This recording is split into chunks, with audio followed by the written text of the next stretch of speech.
Did Jesus and Muhammad basically teach the same message? Did they stand for the same things? Did they behave the same way? Were they basically on the same team?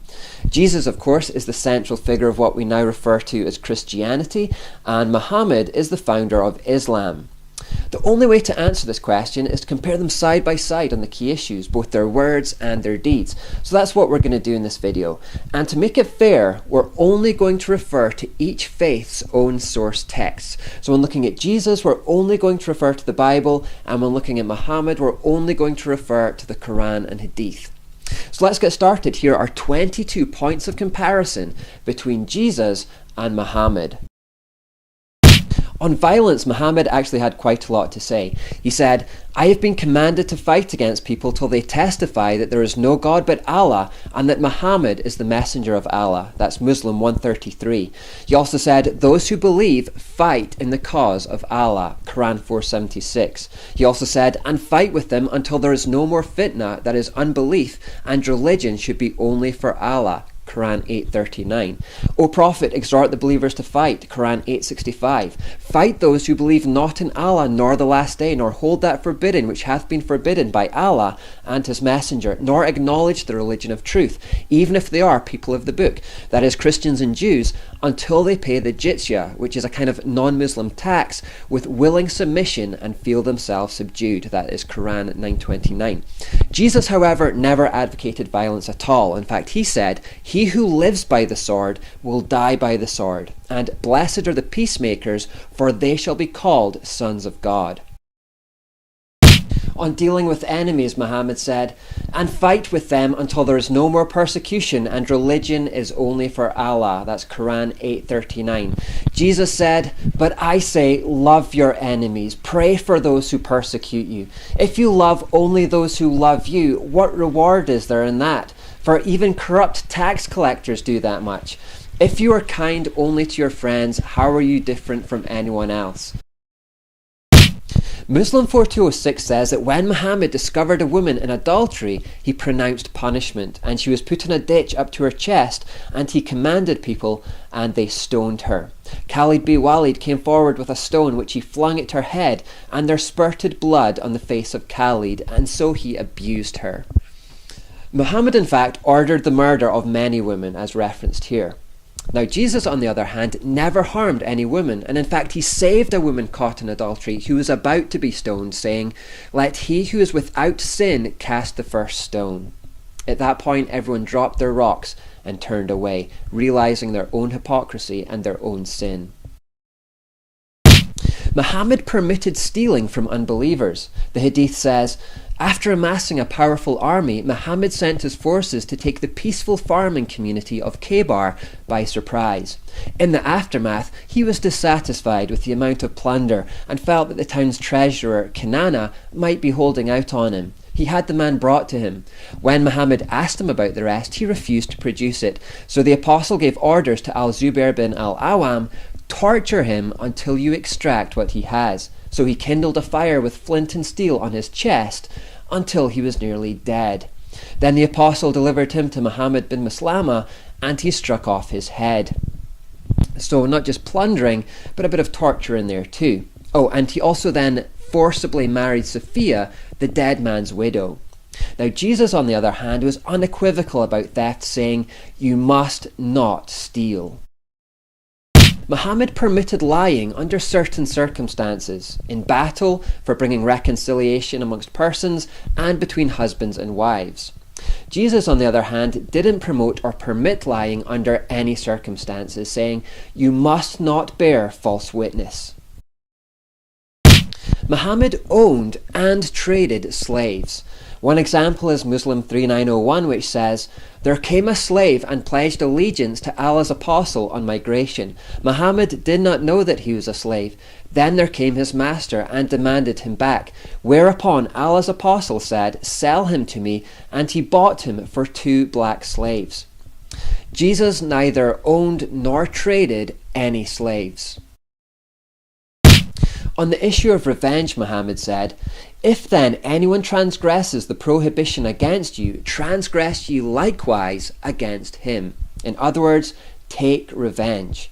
But Jesus said, You have heard it said, an eye for an eye and a tooth for a tooth. But I say, do not resist an evil person. If someone slaps you on the right cheek, offer the other cheek also. If you are sued in court and your shirt is taken from you, give your coat too.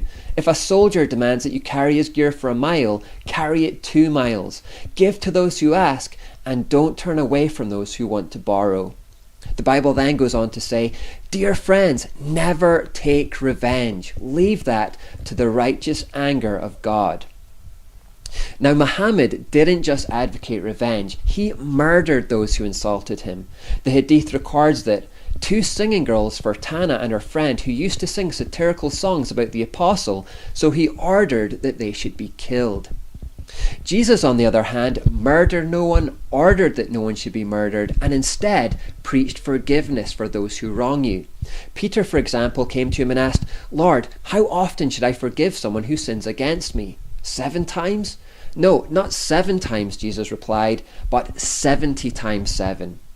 This is Jesus' way of saying a limitless amount of times. And of course, most famously of all, even when Jesus was hanging naked on a cross, having been beaten to a pulp with his life draining away with every excruciating breath, nails driven through his hands and his feet in insufferable pain, he looked down on his abusers who were mocking him with compassion, saying, Father, forgive them, for they know not what they do.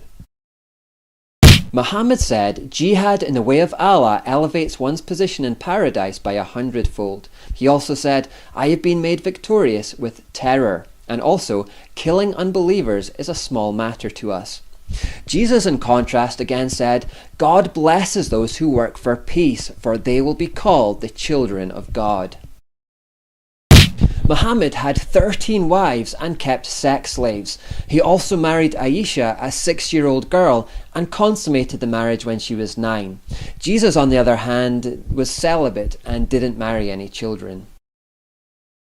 Muhammad said, O you who believe, fight those of the unbelievers who are near to you and let them find you in hardness.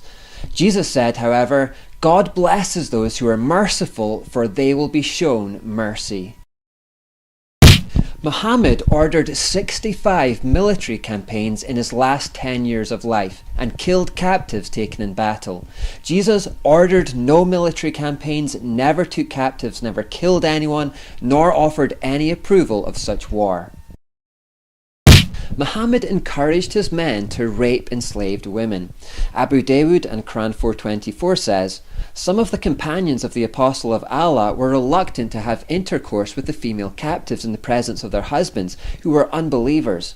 So Allah the Exalted sent down the Quranic verse, and all married women are forbidden unto you, save those captives whom your right hands possess.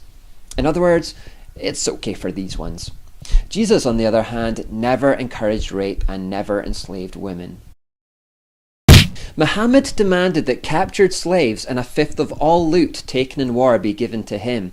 He says, and know that anything you obtain of war booty, then indeed for Allah is 1/5 of it, and for the messenger. Jesus, in contrast, said, the Son of Man came not to be served, but to serve others and to give his life as a ransom for many. Muhammad was never tortured, but he tortured others often. Not just Kanana, who we heard about earlier, but also in these verses too. Jesus suffered torture, but never tortured anyone. Before founding Islam, Muhammad was in a cave when a spiritual being apparently forced itself on him.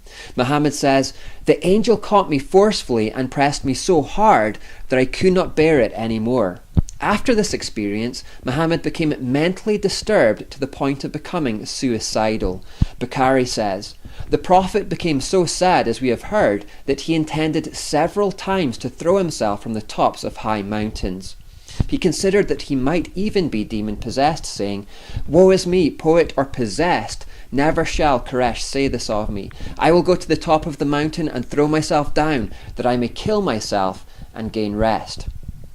Jesus, on the other hand, never became suicidal, and in fact, before his ministry, when Satan took him to the top of a mountaintop and encouraged him to jump off, saying, if you are the Son of God, jump off, Jesus gave Satan a swift rebuke. In Al-Tabari 1440, Muhammad blessed the brutal murder of a half-blind man. When Jesus came across blind men, he healed them and he gave them their sight back. Muhammad ordered a slave to build the pulpit from which he preached Islam. Jesus, on the other hand, said that he came not to be served but to serve, and he modelled this by washing his own disciples' feet. Muhammad demanded the protection of armed bodyguards when he was preaching, even in a house of worship. Jesus, on the other hand, chastised his disciples for trying to protect him with force. Muhammad died fat and wealthy from the spoils of war. Jesus, on the other hand, demanded nothing for himself, and indeed died without possessions. Muhammad advocated crucifying others.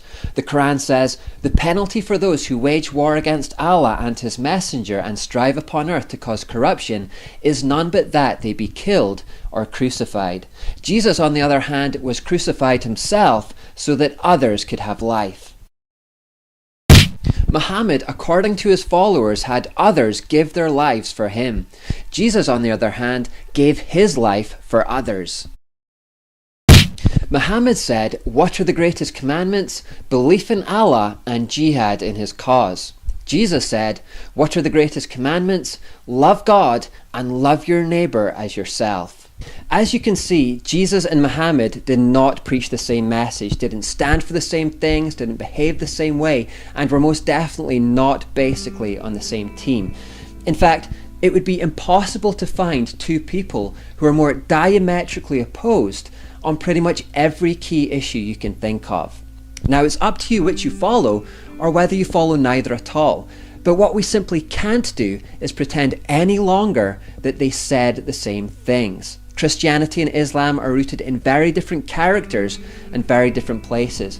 I know it goes against the postmodern narrative to say that, but these are the facts. And remember that nothing that you've heard in this video has come from any other source than each faith's own source text, the Quran and Hadith for Islam and the Bible for Christianity. These books tell us that Jesus and Muhammad are very different characters who taught very different things.